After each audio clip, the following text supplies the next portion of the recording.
করি। যেমন আপনার ফেব্রুয়ারির যে ইলেকশন ডেটটা, এই ডেটটা উনি একটি দলের সাথে লন্ডন গিয়ে যৌথভাবে ঘোষণা করার এটা কোনো সঠিক পদ্ধতি ছিল না। এর দ্বারা এটা একটা খুবই মানে দৃষ্টিকটু এবং খারাপ জিনিস হয়েছে, এটা আমি আই মাস্ট অ্যাডমিট। আচ্ছা, this is one.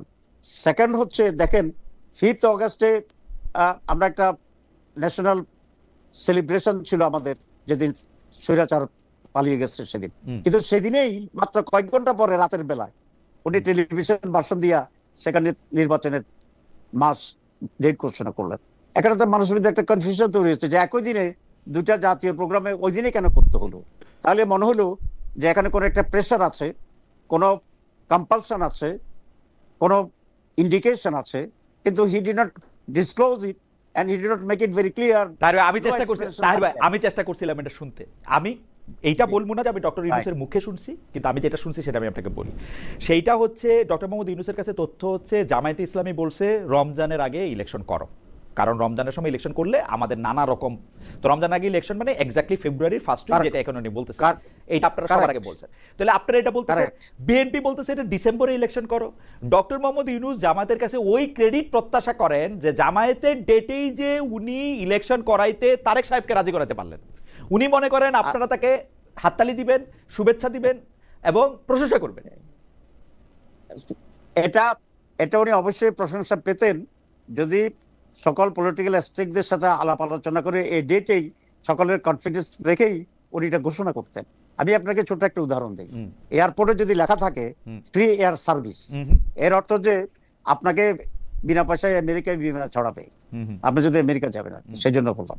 R same শব্দ যদি পেট্রোল পাম্পের লেখা থাকে ফ্রি এয়ার সার্ভিস, এর মানে হচ্ছে আপনি বিনা পয়সায় চাকায় বাতাস দিবেন। শব্দ কিন্তু একরকম, কিন্তু ব্যাকগ্রাউন্ড প্রেক্ষিত ডিফারেন্সের কারণে মিনিংটা হাজার গুণ ডিফারেন্স হয়। কিন্তু তাই ভাই আমার হাম্বল অপিনিয়ন, আমি ডক্টর মোহাম্মদ ইউনূসের চাকরি করি না, কিন্তু আমার হাম্বল অপিনিয়ন হচ্ছে যে আপনারা যে টেকনিক্যালিটিটা ধরতেছেন সেইটাকে একটা মানে আপনি কি সত্যিই মনে করেন ডক্টর মোহাম্মদ ইউনূস এখন বিএনপির পকেটে ঢুকে গেছে বা বিএনপির হয়ে সেটা করবে? না, আমি সেটা মনে করি না যে উনি কারো পকেটে গেছে, কিন্তু আমি এটা মনে করি যে he is not handling the things properly, he could not do, and this is my main question. আপনি দেখেন লন্ডনে যখন এই ঘোষণা আসলো তার সাথে সাথে সেক্রেটারিয়েটে আপনার আবহাওয়া চেঞ্জ হয়ে গেছে, মানুষ ধরে নিচ্ছে যে বিএনপি ক্ষমতায় চলে আসতেছে। তো মানুষ, আমাদের দেশে তো সুযোগ সন্ধানী লোকেরা যে ক্ষমতায় তারই তো ছাতা ধরে, এটা তো আমাদের প্র্যাকটিস। তো এই জন্য সেখানে ব্যালেন্স অফ পাওয়ার এবং লেভেল প্লেইং ফিল্ডের যে জায়গাটা ছিল, ইট ইজ অলরেডি আপনার ইমব্যালেন্স হয়ে গেছে, নাম্বার ওয়ান। নাম্বার টু, আপনি দেখেন আমরা বলেছি আপনার সনদের ব্যাপারে চূড়ান্ত কিছু করা হোক, সনদ নিয়ে ডিসিশন ফাইনাল হোক। তো এটা উনি কমপ্লিট না করেই ওনার ইলেকশন কমিশন একটা রোড ম্যাপ দিয়ে দিয়েছে। তো এখন হচ্ছে কি উনি আমাদেরকে ডিফেন্সে নিয়ে গেছেন, আমরা বলছি এটা করো সেটা করো, আর বিএনপিকে উনি অফেন্সিভ রাখছেন। তাদের মতো ইলেকশন হচ্ছে, রোড ম্যাপ হচ্ছে, এবং দে আর very much serious for the papers of এই জন্য কি ধরেন জামাতে ইসলামীর নেতৃবৃন্দর কাছ থেকে সরাসরি না বলা হইলো, এটা বলা হইতেছে তোমরা যেরকম ভাবতেছো ইলেকশন কিন্তু হবে না। ইন্টারেস্টিংলি জামাতে ইসলামী এবং আওয়ামী লীগ একই রকম কথা বলছে, ইলেকশন কিন্তু ফেব্রুয়ারিতে হবে না, ডক্টর মোহাম্মদ ইউনূস কিন্তু ইলেকশন করতে পারবে না, ডক্টর মোহাম্মদ ইউনূসের ক্ষমতা থেকে বাদ দিয়া ওয়াকার সাহেব আইসা জরুরি অবস্থা করবে, এটা বলা হইতেছে যাতে এত সুখ শান্তি তাদের না লাগে, ঠিক না?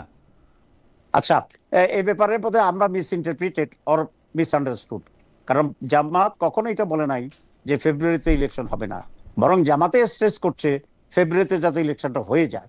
কিন্তু আমরা বলেছি to make election fair, equal level playing field, to give the image and impression to the people যে election will be very much. কিন্তু সেই ইমপ্রেশন, আচ্ছা